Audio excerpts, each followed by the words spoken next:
Hey everybody, welcome back to the channel. Wolfman Walsh here, and today we're doing an unboxing of the new to us Civivi Sendy. Look at that. Ain't that pretty? This is the Civivi Sendy. We got 2.8 inches of the Nitro V steel. This is the drop point design. They do have another one, but I like the drop point in this a little bit better. This is the Gibborssia wood. I was in the foothills of the Himalayas with Xi Jinping. I don't know how to say that. I'm going to have to ask somebody smarter than me how to say that word. I'll put the spelling up here. Gibborssia wood. I don't know. I don't get paid to talk intelligently.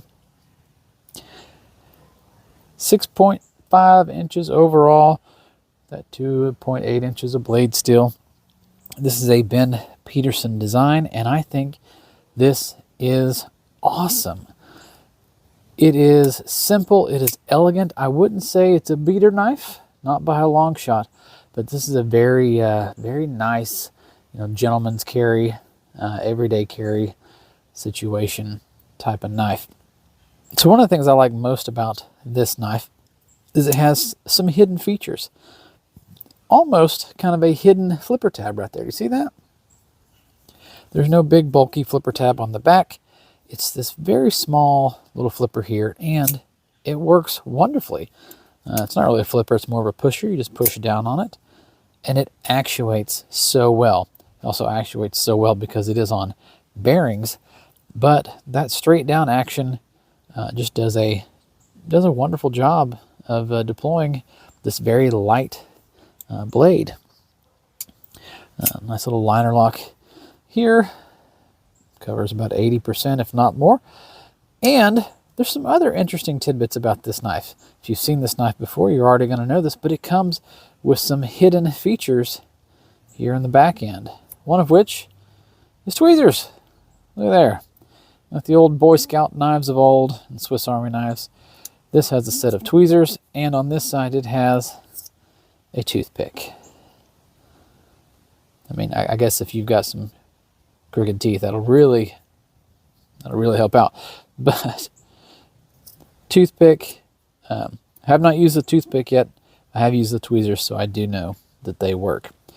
The handle materials, getting back to just how nice and round this section is, the handles are nice and rounded on the sides, and I feel like the liners are slightly proud. I don't know if that shows up well on the camera. They're slightly sticking up just a little bit, and I'm okay with that because they are rounded as well. So everything on this is rounded or crowned, I guess that's the word. There's no like sharp edges to any of it. It's all nice and smooth, nice and round. So that's pretty nice in itself. And the last thing I wanted to talk about here is the pivot. This has a very interesting pivot, and I don't know if I've seen this on another Civivi design or any other knife design that I currently own. I'll have to ask Enzo if he knows. But the pivot, when the blade is actuated and fires, spins, and there's no lock bar back here for this to rest on. The actual bar is on the blade. You see it there? And it nestles into these liners. Now, they're not cupped liners or anything like that. They're just straight, but it just slides right up to it. Let me see if that'll focus enough. Oh, I think that worked. Yeah. I think that's a very interesting design choice, and I'm for it.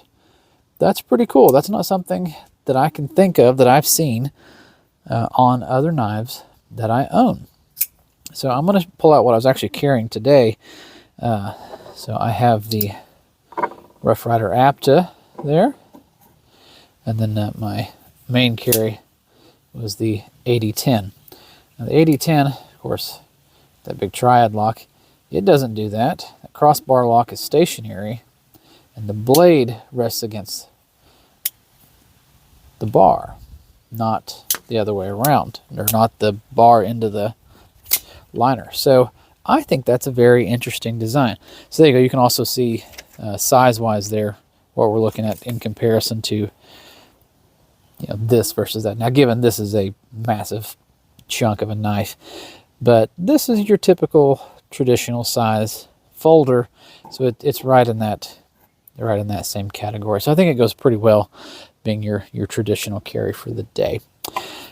Let's see. I got this back in, oh gosh, what was it? Second week of April? Yeah, it's now October. So it's been about a month, but I got it at Tennessee Cutlery, Deadwoods, whichever you want to call it, in Farragut, in our local store, from Johnny. Thank you, Johnny. It was, I believe, $49 plus tax. I think I walked out the door for like $55. Just wanted to cut in here to say, clearly this video was supposed to be up a long time ago. But other knives and other things have happened since then. We've gone to Blade Show since then. Clearly I'm behind on some of these. However, I just wanted to say that still digging this thing right here. And so are you guys, because this thing in all of its iterations at Blade Show sold like crazy. And now where I paid $45 for it, they are $70, $77. Blade HQ had them for, I think, $77 last time I looked. Smoky Mountain Knife Works was out of stock last time I looked. So supply and demand, I guess supply went down quite a bit and the price went up about $30. So it seems like y'all are digging this knife as much as I am. Just wanted to throw that out there, that you're probably not going to find it at your normal retail store now for that price. You may find somebody selling it on eBay for, $45, but you're not going to find it at Knife Center, Blade HQ, Smoky Mountain Knife Works, Tennessee Cutlery, anything like that. So just wanted to throw that out there. All right, back to me. So I think that's pretty much the going rate for this handle. There's also different handle materials. In case I didn't say that, there are G10, and it comes in different colors. I think there's a black, a gray, and a green. I'm sure if there is, and if there's more, you'll see pictures of them here. But I thought the G-Wood, you say that? G-Wood? Yeah, I thought the G-Wood was the much nicer, more elegant design option.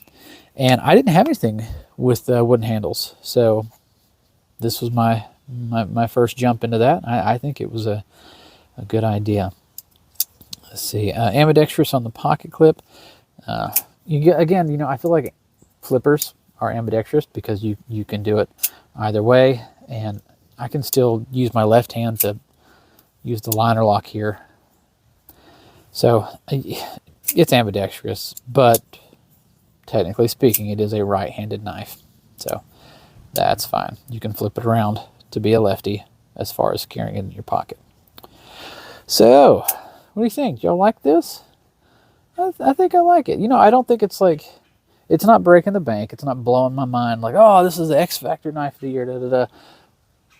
But I think it's a good purchase. I think this was a good pickup, just because it's so neat. And like, the more I play with it, the more I see things like that lock bar resting or nesting into the liner. So I'm gonna have to be more aware of other knives I purchase and start looking at things like that to see who else does that, because I think that's fascinating. Anyway, what did y'all carry today? You can see what I had here in front of you. That's kind of an odd pairing, isn't it? Sometimes you just don't ask. You just go with it, and it is what it is. Anyway, thanks for stopping by. Like and subscribe if you're new. Leave us a comment. Tell us what you like, what you didn't like, and we will see you in the next video. Take care.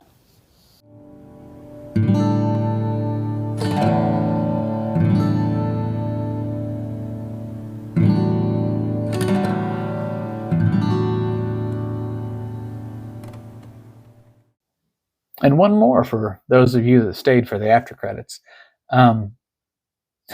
It's a nice day today as well. It's 6 months difference, 5 months different, but it was like a nice 65 that day, but a warm 65. Today in Knoxville, it was 34 when I got up, and it's about 58 right now. So we are finally into sweater weather. Oh, sweater weather. Sweater weather. Sweater weather. Oh, God, I was... Finally, sweater weather. Sweater weather. It's about time. It's about time. Sweater weather. Sweater weather. Oh, Finally, thank sweater weather. God. Sweater weather. Sweater weather.